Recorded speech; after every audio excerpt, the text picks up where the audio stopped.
لا انفصام لها والله سميع عليم আল্লাহু আকবার।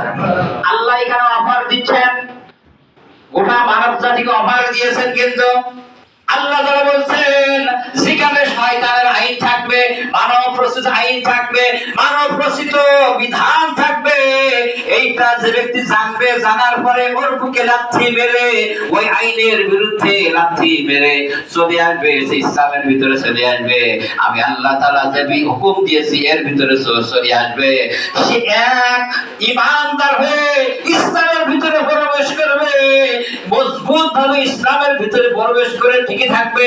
আল্লাহ তাআলা বলছেন তার আসমানের যত জিনিস রয়েছে, জমিনের যত জিনিস রয়েছে, তাকে কেউ ক্ষতি করতে পারবে না। কথাটা কার কথা?